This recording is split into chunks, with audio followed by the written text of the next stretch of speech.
Adlaw nga Miyerkules karon mga kaigsuunan, petsasay sa bulan sa Abril tuig 2022. Ang pagbasa kinutlo gikan sa Ebanghelyo sumala ni San Juan kapitulo 8 bersikulo 31 ngadto sa 42. Busa mingon si Jesus sa mga nanuo kaniya, "Kung tumano ninyo ang akong pagtulunan, tinuod gayod nga kamo akong mga tinunan. Mahibalo kamo sa kamatuuran ug ang kamatuuran maghatag kaninyo kagawasan." Sila mitubag, "Mga kaliwat kami ni Abraham ug wala pagayod kami maulipon ni bisan kinsa.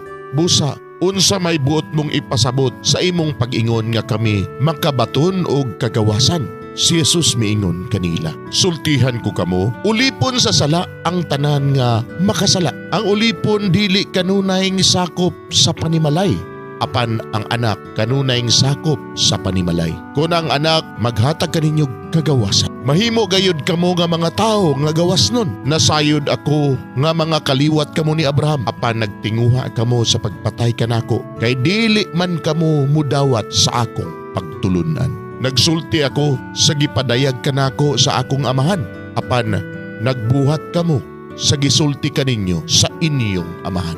Sila nitubag, "Si Abraham ang among amahan." Apan si Jesus mitubag, "Kung tinuod pa nga mga anak kamo ni Abraham, buhaton unta ninyo ang iyang gibuhat. Ang gibuhat ko lamang mao ang pagsulti kaninyo sa kamatuuran nga akong nadungogikan sa Dios. Apan nagtinguha kamo sa pagpatay kanako, wala magbuhat og sama niini si Abraham. Nagbuhat kamo sa gibuhat sa inyong amahan." Sila mitubag, "Dili kami mga anak sa gawas, o saray among amahan ang Dios." Si Jesus mitubag kanila, "Kung ang Dios mao pa ang inyong amahan, inyo unta akong higugmaon, kay gikan man ako sa Dios, ug karon ako ania dinhi. Wala ako moanhi sa kaugalingon kong pagbuot, kundili gipadala niya ako." Mga igsuon, ang Ebanghelyo sa Ginoo. Daygon ikaw, o Kristo.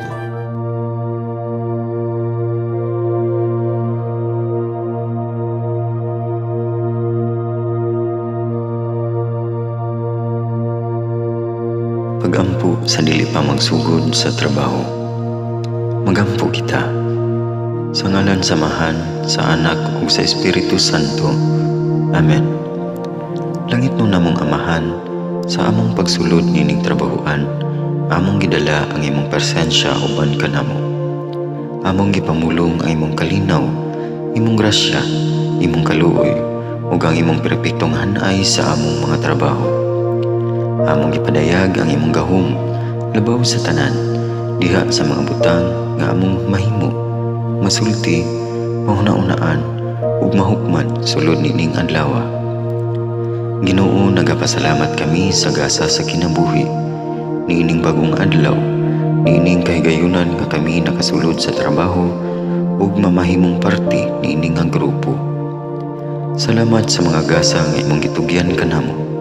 Hamong gamiton kini diha sa pagimaya kanimo. Hatagi kami sa kusog ug kadasig sa pagbuhat sa among mga trabaho. Panalangini ang among mga proyekto, mga ideya ug kusog, aron sa ingon bisan sa pinakagamay namong mga kalampusan, magahatag kini sa imong himaya. Ubani kami, Ginoo, sa among pagtrabaho nining adlaw. Puna kini nga lugar sa inspirasyon ug kusog. Tabangi kami nga magtrabaho isip usa ka grupo nga mapakita sa usag-usa ang kamaayo. Himuha kami nga maayo nga makabot namo ang mga butang nga kinahanglan namong buhaton.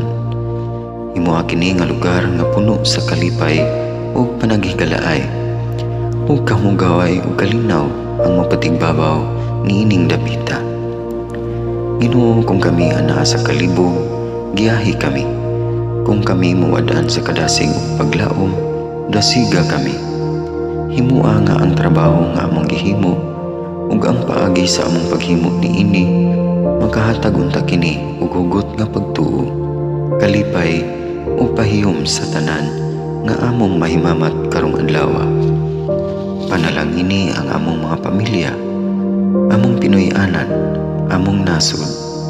Himua nga magmatidud-anon kami sa pagtagad ug pag-amuma sa kalikupan ug sa tanang may kinabuhi, diha sa pagbuhat kanamo sa pagkabot sa imong pangandoy alang sa hustisya ug kagawasan.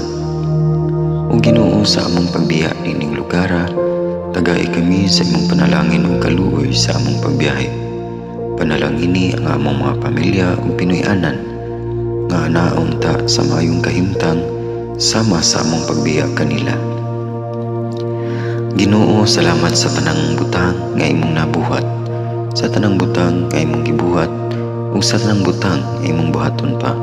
Sa ngalan ni Jesus, among giampo diha sa tumang pagigugma ug pagpasalamat. Amen. Sa ngalan sa Amahan, sa Anak ug sa Espiritu Santo. Amen.